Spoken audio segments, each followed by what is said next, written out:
అందరికీ నమస్కారం.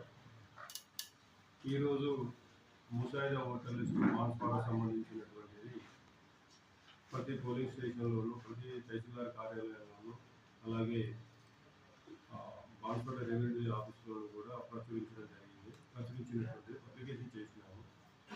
ఈరోజు ఇందులో డ్రాఫ్ట్ ఓటర్ లిస్టులో టోటల్ మొత్తం ఓటర్స్ 1,76,449.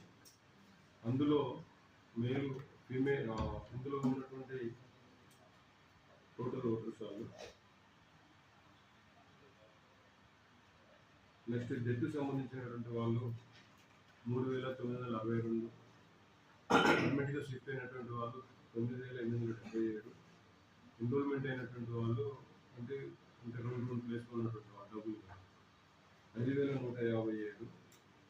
కొంతమంది ఇంటికి వెళ్ళినప్పుడు ఆప్షన్ అయినటువంటి వాళ్ళు 243. అంటే పూర్తి అసలు విలువ లేనటువంటి వాళ్ళు 43 మంది ఉన్నారు. ఈ ప్రక్రియ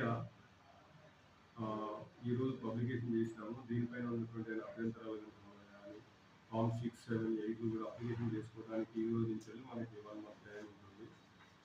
వీటన్నిటిని కూడా మళ్ళీ అక్టోబర్ 19వ తారీఖు నాడు పరిశీలించేసి 19వ తారీఖు నాడు వీటిని ఫైనల్ పబ్లికేషన్ ఇవ్వడం జరుగుతుంది. కాబట్టి ప్రజలందరూ కూడా గమనించి, ఓటర్లందరూ కూడా ఎవరైతే 18 సంవత్సరాలు నిండినటువంటి వాళ్ళు ఉన్నారో వాళ్ళందరూ కూడా కొత్త ఓటు నమోదు చేసుకోవడానికి ఫామ్ 6తో పాటు డిక్లరేషన్ ఇవ్వాల్సి ఉంటుంది. ఒకవేళ కనుక మిస్ అయినటువంటి వాళ్ళు కనుక ఉన్నట్లయితే వాళ్ళు కూడా ఫామ్ 6 ద్వారా మళ్ళొకసారి అప్లై చేసుకోవాలి. దాంతోపాటు వాళ్ళు కూడా డిక్లరేషన్ ఫామ్ ఇవ్వాల్సి ఉంటుంది.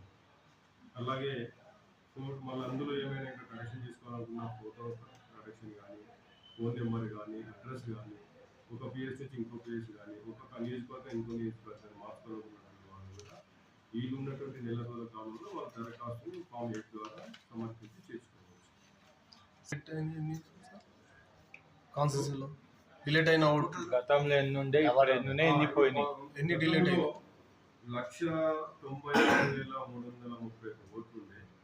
ఇప్పుడు మనకి అందులో 1,76,449 మాత్రం ఓటర్ లిస్టులోకి వచ్చిన వాళ్ళు. మొత్తం డిలీట్ అయినటువంటిది అన్ని రకాలుగా డెత్, పర్మనెంట్ షిఫ్టెడ్, అట్లాగే వేరే ప్రాంతాల్లో నమోదైనటువంటి వాళ్ళు, ప్లస్ ఇండియా లేనటువంటి వాళ్ళు, వీళ్ళందరూ కలిపి మొత్తం 19,882 ఉన్నారు.